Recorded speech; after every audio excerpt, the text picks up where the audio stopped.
श्री कृष्ण कर्म, धैर्य और जीवन का दिव्य मार्ग। अंधकार में जन्मा प्रकाश।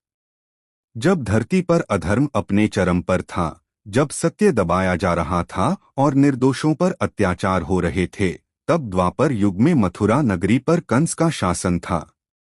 कंस का भय इतना अधिक था कि प्रजा का जीवन अंधकार में डूब चुका था। उसी अंधकार में कारागार की कालकोठरी में आधी रात के समय भाद्रपद मास की अष्टमी को एक दिव्य घटना घटी। देवकी और वासुदेव के 8वें पुत्र के रूप में श्री कृष्ण का जन्म हुआ। जेल की सलाखें अपने आप खुल गईं, पहरेदार निद्रा में चले गए और आकाश से दिव्य प्रकाश फैल गया। यह संकेत था कि अब अन्याय का अंत और धर्म की स्थापना होने वाली है। प्रेरणा। महान परिवर्तन अक्सर सबसे कठिन परिस्थितियों से जन्म लेते हैं। अगर आपके जीवन में अंधकार है, तो समझ लीजिए कि प्रकाश आने वाला है। गोकुल में बालक नहीं, गुरु का अवतार। वासुदेव श्री कृष्ण को यमुना पार कर गोकुल ले आए। वहां नंद बाबा और यशोदा मैया के घर वे एक साधारण बालक की तरह पले बढ़े। परंतु यह साधारण बालक नहीं था। बालक कृष्ण ने बचपन में ही पूतना, तृणावर्त, शक्तासुर जैसे असुरों का वध किया। उन्होंने यह सिखाया कि सच्चाई और साहस उम्र नहीं देखते। यशोदा मैया उन्हें डांटती, बांधती, पर उसी बालक के मुख में उन्हें संपूर्ण ब्रह्मांड के दर्शन हुए। प्रेरणा। जो भीतर से महान होता है, उसे दिखावे की जरूरत नहीं होती। सच्ची शक्ति विनम्रता में छिपी होती है। माखन चोर से मन चोर तक। श्री कृष्ण को लोग माखन चोर कहते थे, पर वास्तव में वे लोगों का अहंकार, भय और दुख चुराते थे। वे गोपियों के घर माखन चुराते, लेकिन बदले में प्रेम, आनंद और विश्वास दे जाते। उनकी बांसुरी की धुन सुनकर थके हुए मन को शांति मिलती थी। वह बांसुरी कहती थी, खुद को खाली करो, ईश्वर तुम्हें मधुर संगीत बना देगा। प्रेरणा। जब हम अहंकार छोड़ देते हैं, तभी जीवन में सच्चा आनंद आता है। गोवर्धन पर्वत और आत्मनिर्भरता का संदेश।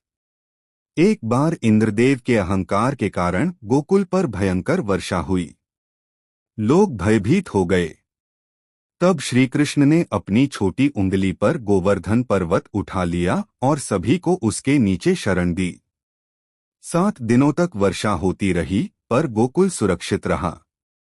श्री कृष्ण ने इंद्र को यह सिखाया कि अहंकार चाहे देवता का ही क्यों न हो, वह विनाश की ओर ले जाता है। प्रेरणा।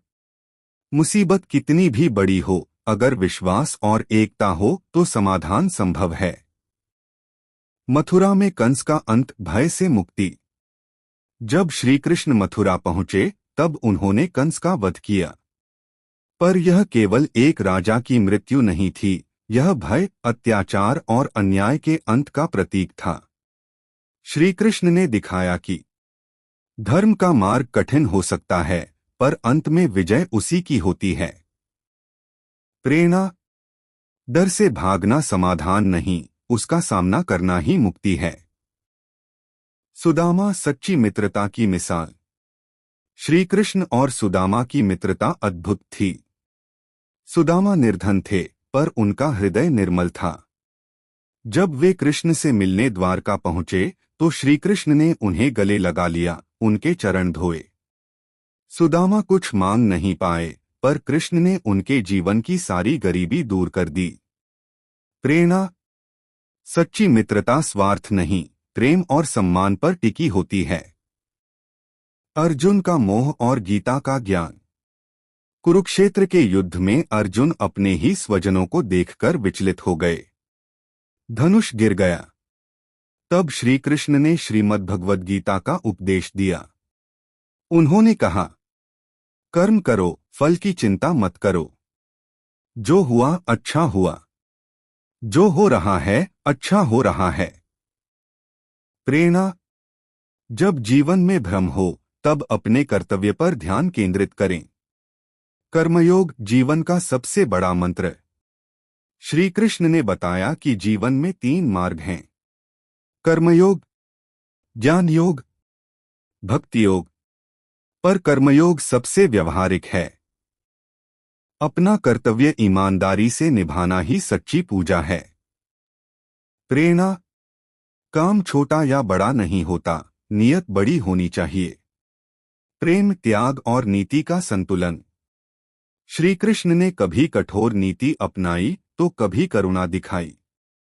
उन्होंने सिखाया कि जीवन में संतुलन आवश्यक है।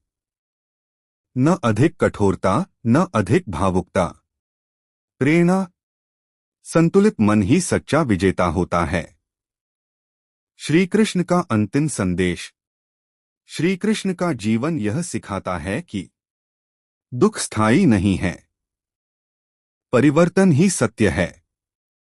अहंकार पतन का कारण है। प्रेम और करुणा सबसे बड़ी शक्ति है।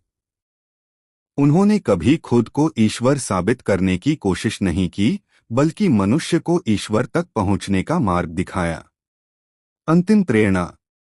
अगर आप सही कर्म करते रहेंगे तो जीवन स्वयं सही दिशा में चल पड़ेगा। निष्कर्ष। श्री कृष्ण कोई केवल इतिहास या कथा नहीं है, वे जीने की कला हैं। वे हर उस व्यक्ति के साथ हैं जो सत्य के मार्ग पर चलता है, कठिनाइयों में भी मुस्कुराता है, अपने कर्म से दुनिया बदलना चाहता है। श्री कृष्ण को समझना मतलब जीवन को समझना।